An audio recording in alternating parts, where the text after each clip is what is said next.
BCom द्वितीय वर्ष चतुर्थ सत्र हिंदी द्वितीय भाषा प्रश्न पत्र क्रमांक 4 अर्थात संप्रेषण मूलक एवं व्यावसायिक हिंदी भाग 2 में हमने कल एक महत्वपूर्ण भाग को आरंभ किया था जिसका शीर्षक था वाणिज्य व्यापार लेखन। इसके अंतर्गत हमने कार्यालयीन कार्यविधि को समझने का प्रयास किया था। इस कार्यालयीन कार्यविधि में किस प्रकार से केंद्र सरकार के कार्यालय चलते हैं, किस प्रकार से राज्य सरकार के कार्यालय चलते हैं, साथ ही साथ राष्ट्रपति जो संविधानात्मक पद्धति से राष्ट्र प्रमुख होता है वह प्रधानमंत्री, कैबिनेट मंत्री, राज्य मंत्री, उपमंत्रियों के माध्यम से कैसे नीति निर्धारण करता है तथा इस नीति निर्धारण को प्रशासकीय व्यवस्था में सचिव, अपर सचिव, संयुक्त सचिव, उपसचिव, निदेशक, अवर सचिव, शाखाधिकारी, अनुभागाधिकारी, सहायक, वरिष्ठ श्रेणी लिपिक, कनिष्ठ श्रेणी लिपिक, लिपिक, डायरीकार और संगणक परिचालक, ये सारे किस प्रकार से प्रशासनिक रीति से कार्य को अंजाम देते हैं, इस पर हमने विचार किया था। अप्रत्यक्ष रूप में हम कुछ कार्यालयीन कार्य विधि जो है उसको देखने का प्रयास करेंगे। देखिए, जब भी हम किसी कार्यालय की स्थिति को समझने की कोशिश करते हैं तो उसमें सबसे पहले हमारे सामने सरकारी कार्यालय या अर्ध सरकारी कार्यालय या फिर गैर सरकारी कार्यालय का एक ढांचा आता है और उसमें अलग अलग विभाग होते हैं। प्रत्येक कार्यालय में, चाहे वो सरकारी कार्यालय हो, चाहे अर्ध सरकारी कार्यालय हो, चाहे गैर सरकारी कार्यालय हो, उसमें उसके कार्य से संबद्ध संलग्न अनेक प्रकार के पत्र आते जाते रहते हैं। बहुत से पत्र आते हैं और बहुत से पत्रों के उत्तर देने होते हैं। ये पत्र उस कार्यालय के कार्य संचालन में एक समर्थ माध्यम होते हैं। मतलब कोई कार्यालय कितना सक्रिय है, यह अगर पता चलना है आपको तो उस कार्यालय में आने वाले पत्र और उस कार्यालय से बाहर भेजे जाने वाले पत्रों की संख्या पर उस कार्यालय की सक्रियता अवलंबित होती है। इसलिए उन पत्रों की प्राप्ति और उन पत्रों के निष्पादन में, निपटारे में कार्यालय को विशेष सावधानी बरतनी पड़ती है। उनको प्राप्त कर यथास्थान उन्हें दर्ज करना, उन्हें खोलकर या बिना खोले तत्संबंधी अधिकारियों के पास भेजना, उनके आदेश के अनुसार उन पत्रों पर कार्यवाही करना, कुछ पत्रों से संबंधित कार्य के निपटारे के लिए टिप्पण लिखना और अंत में आदेश के अनुसार, वरिष्ठ अधिकारी के आदेश के अनुसार प्रारूपण या मसौदा लेखन अनुमोदित करवा करके सरकारी पत्र या अर्ध सरकारी पत्र या गैर सरकारी पत्र प्रेषित की करना आदि सभी कार्य कार्यालयीन कार्यविधि के अंग है। मैं फिर से कह रहा हूं, ध्यान रहे कि किसी भी कार्यालय को सक्रिय रूप में अगर अपना कार्य करना है, अपना नाम बनाना है, तो उसके लिए सबसे महत्वपूर्ण बात है कि उस कार्यालय को कितने पत्र आते हैं और उन पत्रों के अनुसार उन पत्रों का निपटारा निष्पादन करके उन पत्रों के उत्तर यथास्थान भेजे जाते हैं। और इसके लिए सबसे महत्वपूर्ण चीज होती है आवक और जावक विभाग। यानी जो पत्र आते हैं उन पत्रों को बिना, अब सब्जी लिफाफे में कोई पत्र आया हुआ है तो उस लिफाफे को फोड़ करके या बिना फोड़े किस अधिकारी की ओर उसके अगले निपटारे के लिए भेजना है, ये सारी बातें उस व्यक्ति पर अवलंबित रहती हैं। कभी कभी उस पर टिप्पणी लिखाया जाता है कार्यवाही के समय, और कार्यवाही पूर्ण होने के पश्चात उस पत्र का उत्तर देने में प्रारूपण या मसौदा लेखन का प्रयोग किया जाता है, जो आपके पाठ्यक्रम का अनिवार्य भाग है। और यह मसौदा या प्रारूप लिख करके उसका अंतिम प्रारूप सिद्ध होने के उपरांत उस पत्र को जहां उसे भेजना है, प्रेषिती को भेजना है, वहां भेज देना, ये सारा कार्यालयीन कार्यविधि के अंतर्गत आता है। अब हम धीरे धीरे इस कार्यविधि का संक्षिप्त परिचय पाने का प्रयास करेंगे। सबसे पहले ध्यान रखिए, पत्रों की प्राप्ति तथा वितरण इसका एक महत्वपूर्ण भाग है। जैसे कल हमने इस बात पर चर्चा थोड़ी बहुत की थी, यानी सदैव या प्रायः प्रत्येक कार्यालय में पत्रों तथा अन्य प्रकार के कागजात या प्रलेख, जिसको रिकॉर्ड कहा जाता है, उसको प्राप्त करने के लिए केंद्रीय प्राप्ति एवं पंजी यानी रजिस्ट्री विभाग होता है। कुछ कार्यालयों में इसे आवती और निर्गम अनुभाग, जिसको हम मराठी में आवक जावक विभाग कहते हैं, उसको हिंदी में आवती और निर्गम अनुभाग कहा जाता है। कुछ कार्यालयों में इसे प्रेषण विभाग कहा जाता है, प्रेषण मतलब भेजना, पत्रोत्तर भेजना, यह कहा जाता है। और भी बहुत सारे नाम दिए जा सकते हैं। कार्यालयों में व्यक्ति, संस्था तथा अन्य कार्यालयों से आने वाले पत्रों को आवती कहा जाता है, आवक कहा जाता है। ये पत्र 3 प्रकार के होते हैं।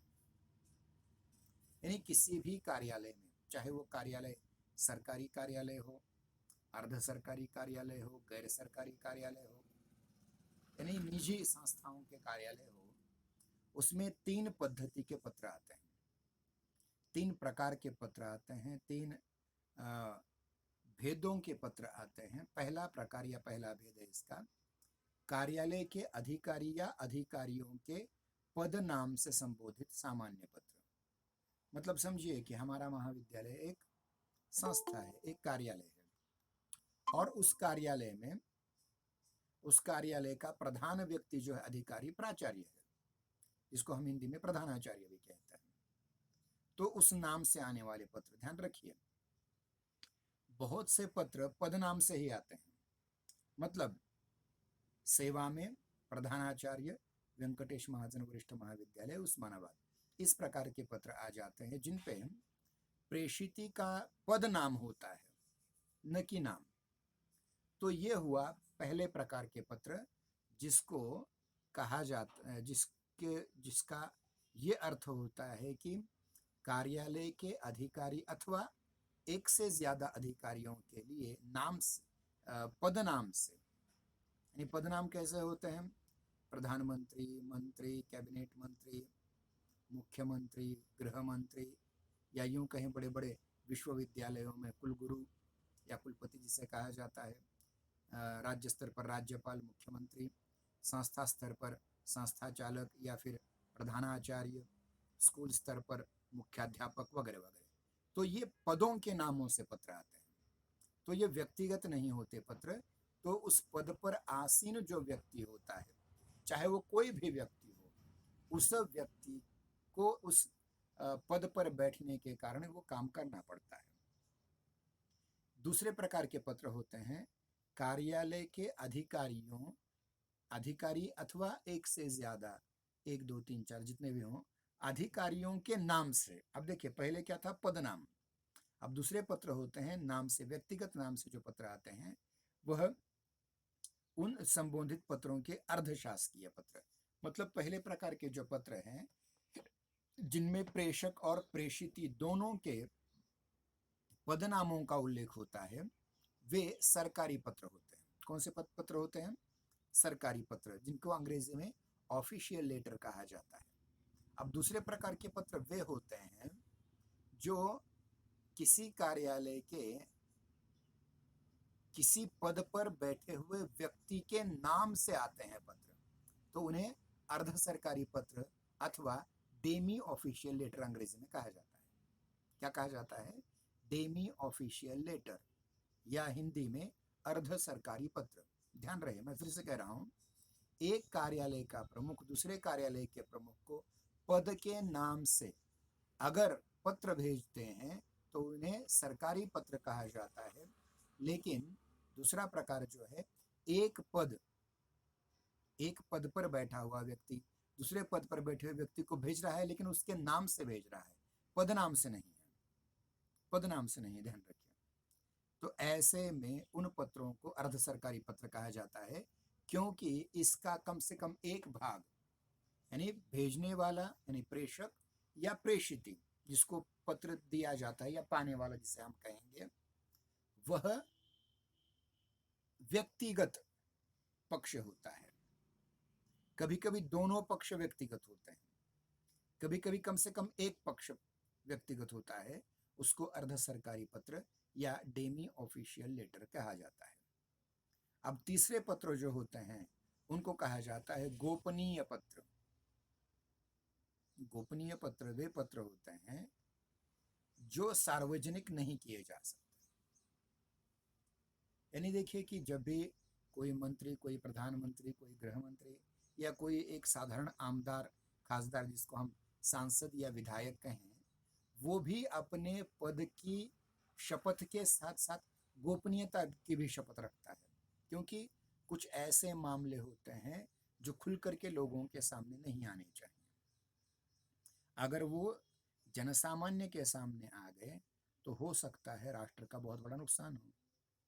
इसलिए तीसरे प्रकार के जो पत्र होते हैं उनको गोपनीय पत्र कहा जाता है, जिसमें किसी एकाध व्यक्ति पर कार्यवाही हो सकती है, किसी एकाधे व्यक्ति को टर्मिनेट किया जा सकता है, उस पद से निकाला जाता है, डिमोशन किया जाता है, डिसमोशन किया जा सकता है, जो प्रमोशन के खिलाफ होता है।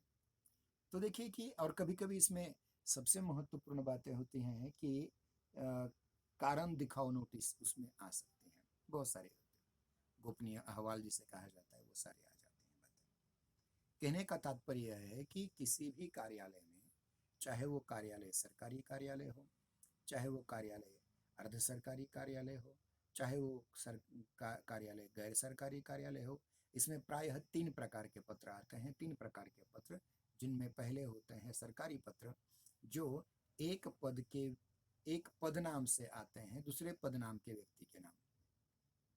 फिर दूसरे पत्र अर्ध सरकारी पत्र वे होते हैं जिनमें कम से कम एक पक्ष, प्रेषिती या प्रेषक का, भेजने वाले का या पाने वाले का कम से कम एक पक्ष यह व्यक्तिगत नाम से आता है, पद नाम से नहीं। और तीसरे प्रकार के पत्र वो होते हैं जिन्हें कॉन्फिडेंशियल या गोपनीय पत्र कहा जा सकता है। इसमें किसी एक व्यक्ति के नौकरी जाने से लेकर के कार्रवाई तक की बहुत सी चीजें उस पर आ जा सकती हैं। पहले प्रकार के पत्र केंद्रीय रजिस्ट्री या सहायक लिपिक, अर्थात जो आवती विभाग का लिपिक है, वह स्वयं प्राप्त करके उसे अनुभाग के आवती रजिस्टर में जमा कर देता है, मतलब लिखता है कि यह पत्र आया है। दूसरे मतलब आया है, प्राप्त किया है हमने। दूसरे प्रकार के पत्र वह स्वयं न लेकर के तत्संबंधी अधिकारी के पास, मतलब जिसके नाम से आया है उसी, ध्यान रखिए कोई भी बड़ा कार्यालय हो, अगर समझिए कि मेरा हिंदी विभाग और हिंदी विभाग में डॉक्टर विनोद कुमार वैश्य इस नाम से पत्र आया, तो प्राचार्य भी खोल नहीं सकते। ध्यान रखिए, वह व्यक्तिगत नाम से अगर पत्र आया है तो उसी व्यक्ति के नाम पर आना चाहिए, उसके हाथ में मिलना चाहिए। हाँ, लेकिन अगर हिंदी विभागाध्यक्ष के रूप में आ गया तो वह प्राचार्य देख सकते हैं, क्लर्क देख सकते हैं, लिपिक देख सकते हैं, इसमें कोई दो राय नहीं है, क्योंकि वो पद नाम से आया हुआ है, यानी वो व्यक्तिगत पत्र नहीं है, वो डेमी ऑफिशियल लेटर नहीं है। दूसरे प्रकार के पत्र वे पत्र होते हैं, मतलब अर्ध सरकारी पत्र वे पत्र होते हैं, उन्हें तत्संबंधी अधिकारी के पास, मतलब जिसके नाम से ये पत्र आया है उस व्यक्ति को उसके आशुलिपिक देखिए उसे स्टेनोग्राफर कहा जाता है, वो ये भी चीज़ बहुत कम हो रह गई। टाइपराइटर के साथ साथ स्टेनोग्राफर भी कम हो गए, लेकिन ये पुराने ज़माने में कार्यालय में चलता था। या व्यक्तिगत सहायक के पास भेजता है। तीसरे प्रकार के पत्र, जिन पत्रों को पर गोपनीय अथवा परम गोपनीय आदि शब्द अंकित होते हैं, कार्यालय के ऐसे विशेष अधिकारी या सहायक के पास भेज दिए जाते हैं जो उन्हें प्राप्त करने के लिए अधिकृत होता है। अब देखिए, डेमी ऑफिशियल लेटर में और गोपनीय लेटर में एक फर्क है। यानी अर्ध सरकारी पत्र में पद का भी नाम होता है और व्यक्ति का भी नाम होता है, लेकिन गोपनीय जो पत्र होते हैं वह विशेष अधिकारी के पास ही दिए जाते हैं, वो किसी अन्य व्यक्ति के अधिकार में नहीं दिए जा सकते। यानी जो गोपनीय पत्र जिस व्यक्ति के लिए भेजा गया है वह व्यक्ति उसे खोलकर पढ़ सकता है, अन्य कोई भी नहीं। बिल्कुल पाबंदी होती है उस पर। देखिए, ऑफिशियल लेटर कोई भी खोल सकता है। डेमी ऑफिशियल लेटर आवती या प्राप्ति विभाग के व्यक्ति खोल भी सकते हैं और नहीं भी खोल सकते, लेकिन गोपनीय पत्र जो होता है, कॉन्फिडेंशियल लेटर जो होता है, वह केवल और केवल वही व्यक्ति खोल सकता है जिस व्यक्ति के नाम पर वो पत्र होता है। ऐसे पत्रों की प्राप्ति स्वीकार, देखिए प्रायः बड़े कार्यालयों में, यानी बड़े बड़े जो कार्यालय होते हैं, बड़े बड़े सचिवालय जैसा कार्यालय हो, मंत्रालय जैसा कार्यालय हो, उसमें गोपनीय विभाग ही अलग होता है जो ऐसे पत्रों की प्राप्ति का स्वीकार करता है। कार्यालय में या मंत्रालय में भेजे गए ऐसे पत्र जो मंत्रियों के नाम से संबोधित होते हैं, उनका निजी सचिव अथवा व्यक्तिगत सहायक प्राप्त करता है। मंत्री को तो बहुत काम रहते हैं, तो उनका जो निजी स्वीय सचिव होता है, जिसको पीए कहा जाता है, पर्सनल असिस्टेंट कहा जाता है, वह व्यक्ति उसको देख लेते हैं और उस पर कार्रवाई करते हैं।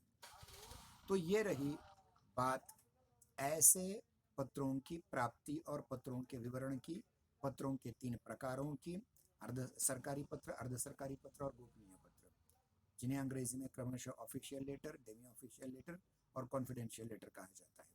अब इन पत्रों के वितरण की व्याख्या, ये दूसरी स्टेज होती है उसके पत्र की।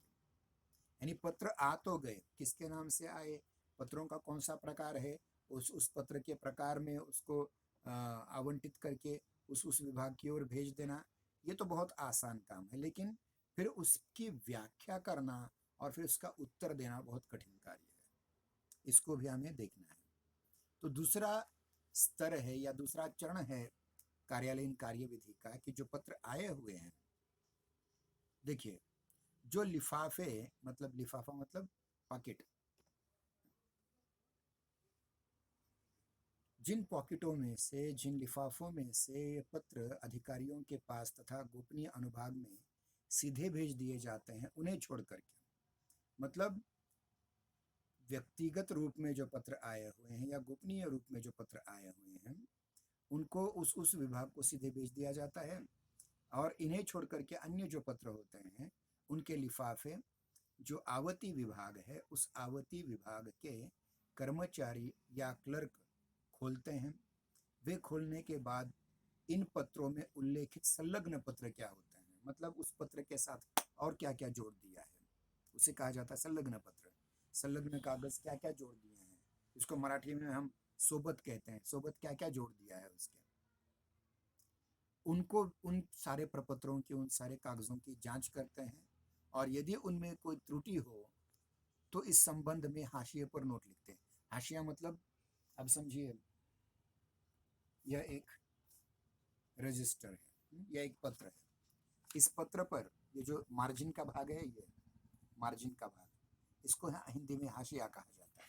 तो उस हाशिए पर लिख देते हैं, उस मार्जिन में लिख देते हैं कि यह, इस पत्र में ये कमी है, या इस पत्र पर पहले ही व्यवहार हो चुका है, इस पत्र का उत्तर देना अपेक्षित नहीं है। यानी जो कुछ नोटिंग करना है, जिसको हमने पहले कहा था, देखिए, यानी प्रारूपण बाद टिप्पण शब्द, टिप्पणी अगर कोई लिखनी है तो उस मार्जिन में लिखी जा सकती है। पत्रों को खोलने के बाद उस पर कार्यालय की मुहर लगाई जाती है। मुहर, मिल गया आपको, ये प्राप्त हुआ, और वो कितन और उस मोहर के बीच तारीख होती है और प्राप्त करने वाले व्यक्ति की साइन होती है, सिग्नेचर होती है, स्वाक्षरी होती है या हस्ताक्षर होता है।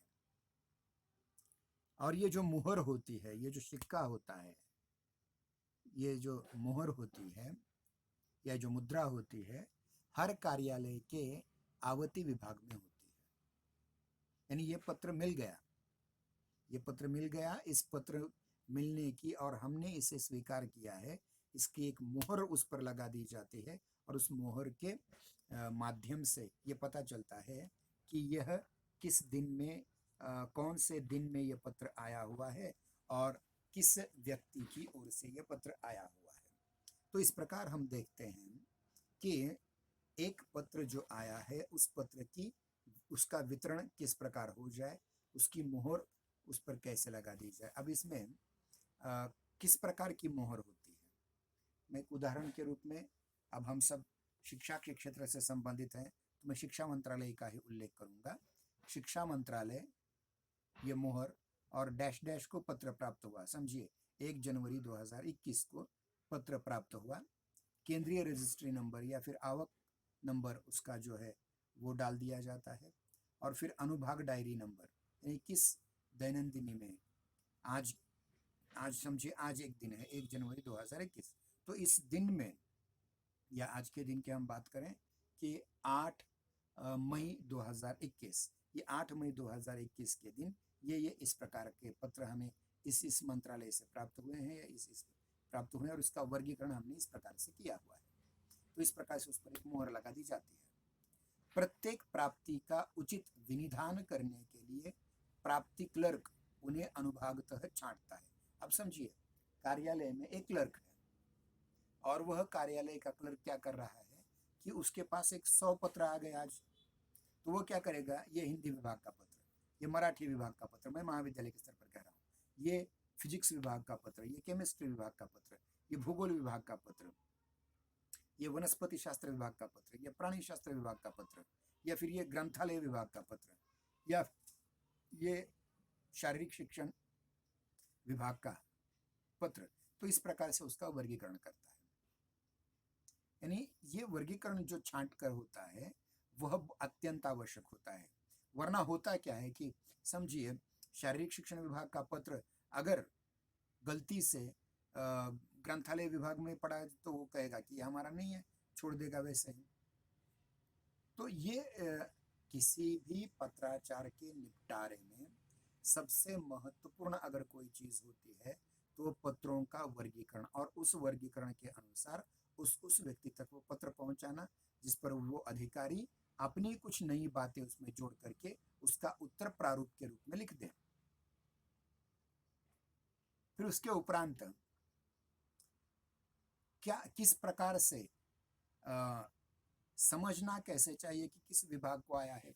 एक तो प्रेषित के पते के आधार पर और फिर दूसरा विषय के आधार पर। कभी कभी क्या होता है कि पत्र में जब पहले पत्र क्रमांक, दिनांक, किसको भेजा जा रहा है ये कहने के उपरांत नीचे विषय लिखा होता है गाढ़े अक्षरों में, ठड़क अक्षरों में, गाढ़े अक्षरों में, बोल्ड लेटर्स में, तो उससे भी वर्गीकरण करने में आसानी होती है कि ये किस विभाग, किस प्रकार का पत्र है, ये किस वर्ग में इसे वर्गीकृत किया जाए या किस स्थान पर इसको छांट करके रखा जाए या आगे की कार्रवाई के लिए दिया जाए। तो ये बहुत महत्वपूर्ण बात होती है। कभी कभी देखिए कि ये जो वर्णानुक्रम के अनुसार होता है, मतलब समझिए एक पत्र आया हुआ है और वो उस पत्र के अनुसार देखिए वर्णानुक्रम ABCD अंग्रेजी की तरह भी हो सकता है या फिर अ आ इ ई क ख ग घ जैसा हिंदी मराठी वाला भी हो सकता है। उसके अनुसार देखिए पहले इसमें अ में आता है क्या, नहीं आता, आ में आता है क्या, क में आता है क्या, ख में, हाँ चलो ख में आता है तो ख के डिपार्टमेंट में डाल दो, उस बक्से में डाल दो, वो व्यक्ति आकर के उस पत्र को ले जाएगा और उसको उत्तर देगा। तो इस प्रकार से वर्णानुक्रम होता है।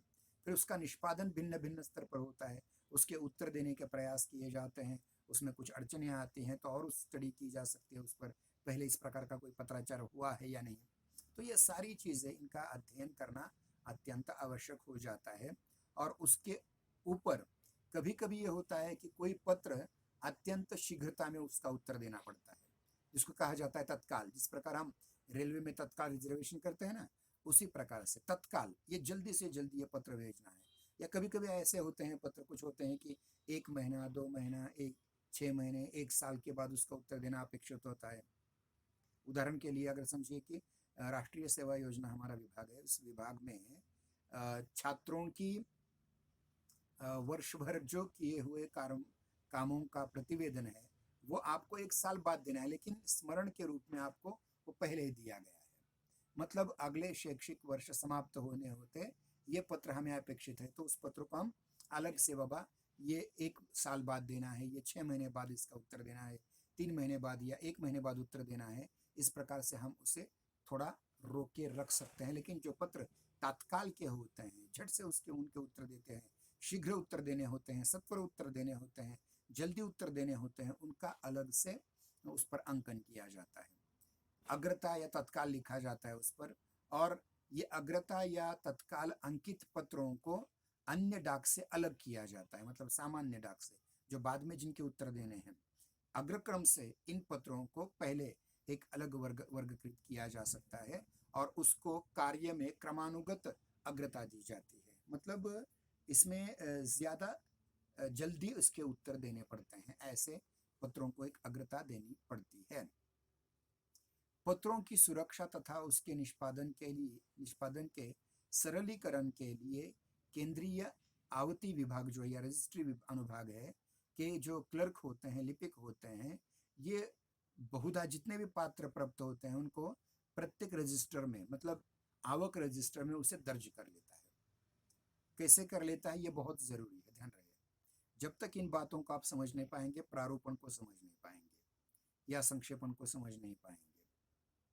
ये जरूरी है। टिप्पण, प्रारूपण, संक्षेपण और प्रतिवेदन लेखन के लिए पहले आपको जो पत्र आपके कार्यालय में आता है वह आपके पंजीकृत यानी उस रजिस्टर में दर्ज होना चाहिए और उसमें अलग अलग क्या होते हैं देखिए। और इसमें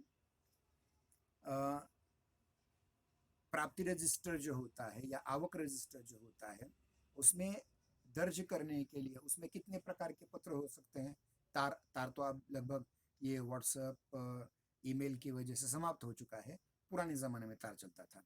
सेवीग्राम, टेलेक्स या फैक्स आया हुआ है। इनके अलग अलग फाइलें, अदालती समन्स कुछ होते हैं, अदालती कार्रवाई अगर कुछ चल रही है, संसद में आए हुए प्रश्न होते हैं या संसद सदस्यों को आने वाले या मंत्रियों को आने वाले पत्र होते हैं, उनको अलग से रजिस्टर किया जाता है और सामान्य अलग से। अब इसमें क्या क्या होता है देखिए। अगर इसका एक टेबल बना दिया जाए, एक सारणी बना दी जाए, तो उस सारणी में क्या क्या होता है। सबसे पहले सारणी में जो है ना बाईं तरफ क्रम संख्या या क्रमांक होता है। क्रम संख्या या क्रमांक अथवा आवक क्रमांक, आवती क्रमांक या आवक क्रमांक होता है। उसके बाद जो दूसरा कॉलम होता है या दूसरा जो स्तंभ होता है, उस स्तंभ में आवतियों की संख्या यानी आवत मतलब हमने आवक रजिस्टर में उस अपनी संख्या डाल दी, लेकिन प्रत्येक पत्र पर भी उनकी जावक संख्या होती है, वो डालना है। और फिर दिनांक लिखनी है, किस दिनांक को हमें मिला।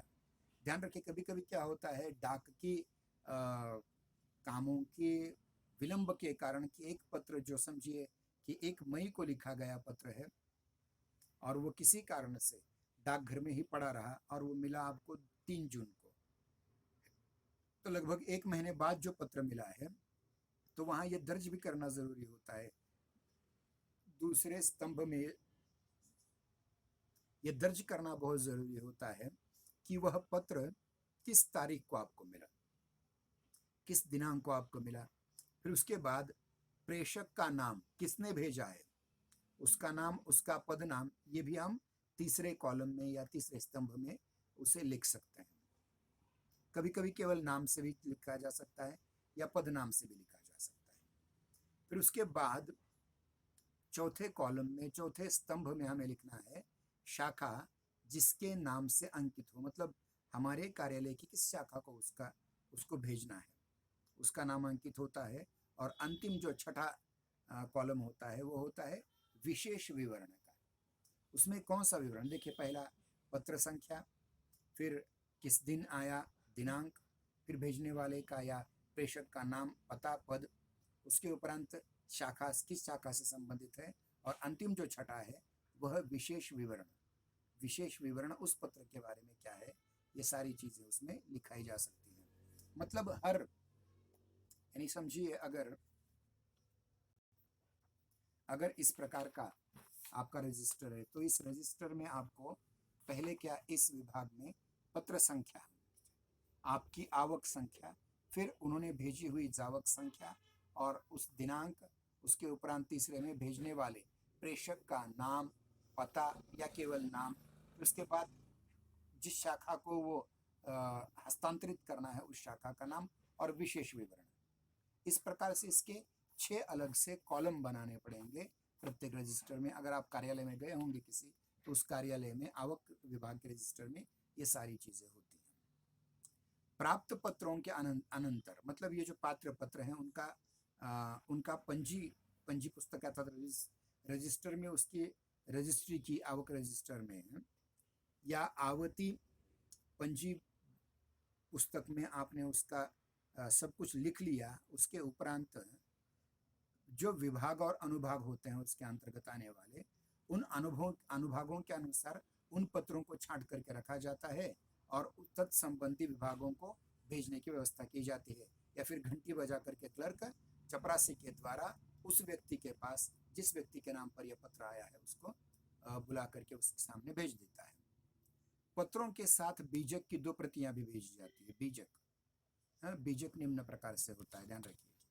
बीजक भी भेजा जाता है, और बीजक में क्या होता है, देखिए कि बीजक एक ऐसा रजिस्टर होता है जिसमें किसी मंत्रालय, उस कार्यालय का नाम होता है पहले, और फिर उसमें भी 5 अलग अलग स्तंभ होते हैं। पहले स्तंभ में तिथि होती है, कौन सी तारीख को वो पत्र आया है, उसके पत्र की संख्या क्या है, फिर पत्र पर अंकित तिथि क्या है, हमें कब मिला, किस तिथि को मिला और किस तिथि को भेजा गया था, फिर उसका विषय और उसमें प्राप्त करने वाले व्यक्ति के हस्ताक्षर।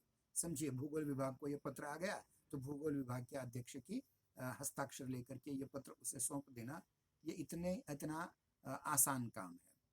मैं फिर से कह रहा हूँ, देखिए कि जब कोई क्लर्क या कोई एक मुख्याधिकारी किसी अनुभाग या विभाग के व्यक्ति को वो पत्र हस्तांतरित कर रहा है अगले काम के निपटारे के लिए, निष्पादन के लिए, तो यह पत्र उन्हें मिला है, इसके लिए एक अलग से उसके हस्ताक्षर लिए जाते हैं। अब ये 2 प्रकार से लिए जाते हैं, जैसे बीजक में लिए जाते हैं, या फिर उस पत्र की दूसरी प्रति जो होती है उस पर पत्र प्राप्त हुआ, इस प्रकार से वो नोट करके हस्ताक्षर करके भी भेज सकता है। दोनों प्रकार के बीजक प्रकार अब लगभग डूबते हुआ आया है, लेकिन ये जो प्रतिलिपि पर, दूसरी लिपि पर उसके हस्ताक्षर जो लिए जाते हैं, वो अत्यंत महत्वपूर्ण रीति से परिपालन उनका आजकल किया जा रहा है। तो देखिए कि बीजक के साथ प्राप्त पत्रों की सूची की जांच करके अनुभाग का जो क्लर्क होता है या लिपिक होता है, वह पत्र अपने पास रखता है और बीजक की एक प्रति के पर हस्ताक्षर केंद्रीय रजिस्ट्री अनुभाग को लौटा देता है। हर विभाग या हर महीने बीजक को तिथि क्रम से नत्थी किया जाता है। जो बीजक दिया जाता है उसको नत्थी करके, मतलब उसे टोचा से छेद करके उसको फाइल टैग से बांध दिया जाता है। ये इस महीने की संपूर्ण बीजक की सूची, ये सब बांध करके रख दिया जाता है, जो बाद में पुस्तक के रूप में भी उसे जिल्द करके रख दिया जाता है, बाद में जिनका उपयोग हो सकता है। मतलब किस दिन कौन सा पत्र आया, किस विभाग को आपने उसको हस्तांतरित किया, और किस दिन किया, और किस विषय के आधार पर किया, इस प्रकार से आपको इस कार्यालयीन कार्यविधि का एक जो महत्वपूर्ण चरण है वो पूर्ण हो जाता है। अब देखिए, कार्यालय में डाक का वितरण, जो डाक आती है वो दिन में 3 बार, या अति आवश्यक जो डाक होती है उसको 4 बार 5 बार आ सकता है, अगर बड़ा कार्यालय हो आपका। बड़ा कार्यालय है और कार्यालय के प्रत्येक विभाग को आए दिन अनेक अनेक पत्र आ जाते हैं, तो डाक विभाग का जो डाकिया होता है या जिसको हम पोस्टमैन कहते हैं, वो पोस्टमैन उसी कार्यालय में 2-3 बार आ सकता है। और कभी कभी क्या होता है कि कार्यालय पोस्ट ऑफिस में ही उस कार्यालय का एक डिब्बा खास करके बना दिया होता है, जिसमें वो डाकिया उसमें सारे पत्र डाल देता है और शाम को आकर के उस कार्यालय का कोई ऑफिसर आकर के, कोई अधिकारी या कोई क्लर्क आकर के उस डाक को इकट्ठा करके लिया जाता है। ये छोटी छोटी चीज़ें हैं, उन पर ज़्यादा ध्यान देने की आवश्यकता नहीं है। अब देखिए, हमारा समय समाप्त होते आया है। अब केवल मैं इतना कहना चाहूँगा कि ये जो कार्यालयीन कार्यविधि है, इसको अगर आप समझ गए तो हो सकता है आप किसी कार्यालय में नौकरी को लग जाएं, या किसी कार्यालय में आप चाहे सरकारी कार्यालय हो, अर्ध सरकारी कार्यालय हो, निजी कार्यालय हो, उसमें आप कंपनी के कार्यालय में, तो ये सारी चीज़ें आपको पता होनी चाहिए। और ध्यान रखिए कि ये वो कौशल है जिस कौशल के आधार पर आप ऑफिस में अच्छा काम कर सकते हैं। होता यूँ है कि हम BA, BSc, MA, MSc, M.Com तक पढ़ लेते हैं, B.Com, M.Com तक पढ़ लेते हैं, लेकिन हमें साधारण आवेदन करने भी नहीं आता। तो कार्यालयीन काम भी सीखने ज़रूरी होते हैं। ये भी एक प्रकार की कुशलता है। जिस प्रकार हम श्रवण कुशलता, संभाषण कुशलता, वाचन कुशलता, लेखन कुशलता का उल्लेख कर चुके हैं, वैसे ही कार्यालयीन काम करने की भी एक कुशलता होती है, वो भी आपको अर्जित करनी अत्यंत आवश्यक है। तो देखिए कि अगले शुक्रवार में हम आगे चलकर के जो तीसरा चरण है, अवलोकनार्थ डाक भेजना, चौथा चरण पत्रों का दैनिकीकरण, पांचवा चरण प्राप्तियों का वितरण, छठा चरण पत्रों पर कार्यवाही, सातवां चरण टिप्पणी लेखन, आठवां चरण प्रारूपण और पत्राचार, और नौवां चरण मिसिल सूचक अभिलेख रिकॉर्ड। ये जो कुछ चरण रह गए हैं उन पर चर्चा करते हैं। मैं जो वीडियो आपको भेज रहा हूँ, आज केवल 2 छात्र शामिल हुए। ये बड़े दुर्दैव की बात है कि हम इतनी तैयारी करके इस नए तंत्र ज्ञान को थोड़ा बहुत सीखने का प्रयास करके आपके पास भिजवाने का प्रयास कर रहे हैं, तब भी शामिल नहीं हो रहे हैं छात्र। और अधिक से अधिक संख्या में शामिल होने चाहिए।